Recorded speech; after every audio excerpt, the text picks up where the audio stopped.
first question will come from Justin Russo. Hey, Ty, good morning. Good morning. How you doing? I'm doing well. How are you doing? Good. Good.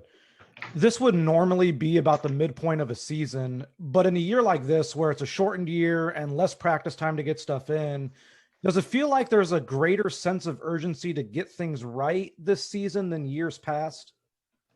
I mean, yes, with a shortened season, with 10 less games and the condensed schedule, it definitely does feel like that. But, you just got to take advantage of the time you get, practice time, shoot arounds, and just try to make the most of it. That's what we've been trying to do so far this year. We'll move over to Kahari. Hey, what's going on, Coach? I I just wanted to get your thoughts on a rookie like LaMelo Ball and his passing ability. He passes at an elite level.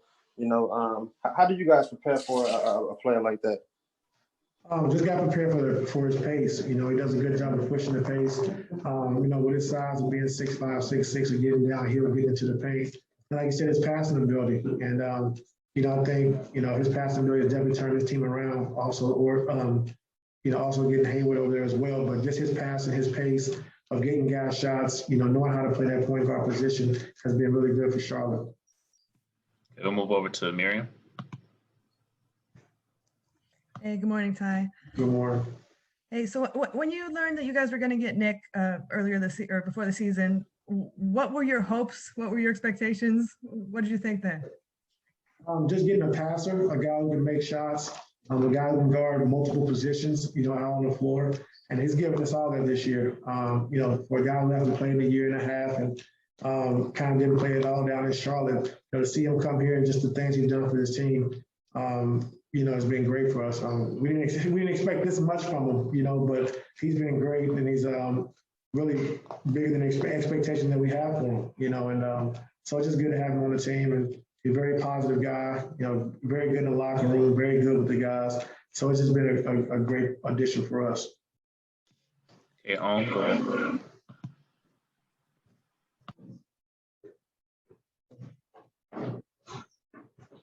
Oh, you can go ahead. Hey, Ty, can you hear me? Yes, sir. I wanted to ask you, how's Serge doing? Do you expect him to practice today? No, I don't think he's going to practice today, no. Is this something that you're worried a little bit that it might become a long-term thing, or are you guys just trying to be careful with him? Just trying to be careful. I hope it's not a long-term thing. We're just trying to be careful as of right now. Thanks. Okay, we'll move over to Law. Good morning, Ty. How are you feeling, man? Good. How are you?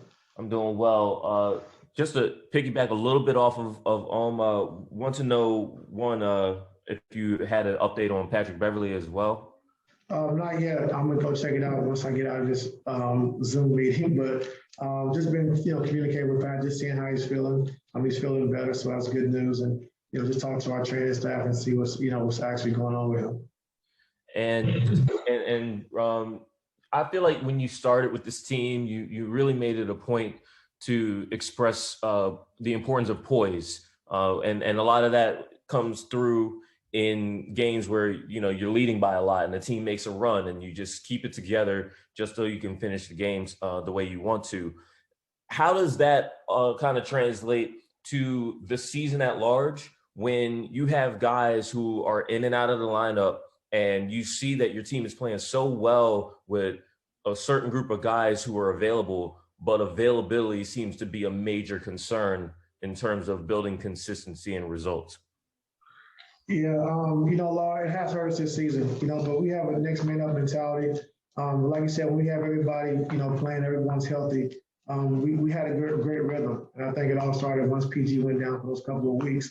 And it's been kind of hard to find our offensive rhythm, that we had early on, so we're just working to try to get that back. All teams are going through it, so, it's not just us, but we get our guys out there on the floor when we're healthy, just building that consistency of playing the game and playing it the right way. And we've done it, we've done that when we've been healthy. So, we just got to just keep working, just keep plugging away till we get everybody back and try to hold the fort down as best as possible.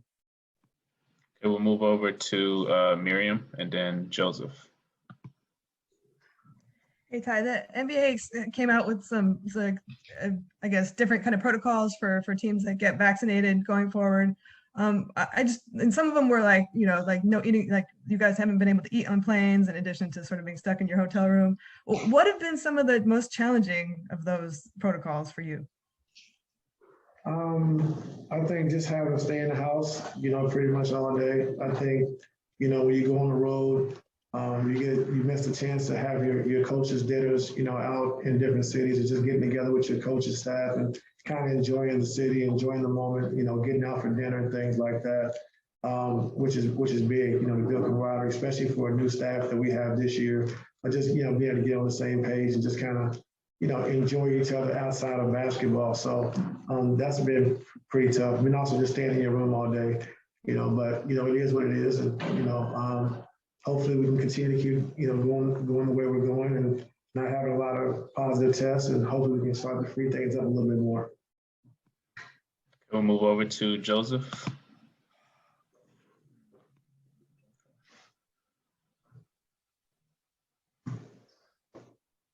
Hey, Ty, can you hear me? I'm sorry, I'm having internet issues. Yes, sir, I can hear you. Okay. The team is now 1-6 in the games following a back-to-back. So I'm just curious if you guys are concerned about conditioning at all, or if you think that those struggles come from something else. Well, seeing, watching the game from, the second Dallas game, just seeing how hard we played, I think we have, like I said, get in better condition, because, last 3 out of 4 games, scratching New Orleans games, but we have competed on the defensive end and trying to do it on both sides of the basketball. If you're not accustomed to doing it all year, you can get tired, and fatigued. So it's just great to see us competing on that side of the basketball. I know we're going to be able to score the basketball as well, but, I think it did take a lot of us just being able to compete and, Luka putting the pressure he put on us and, the Dallas team, how they got into us physically, on the offensive end and how they challenged us. So that was good for us.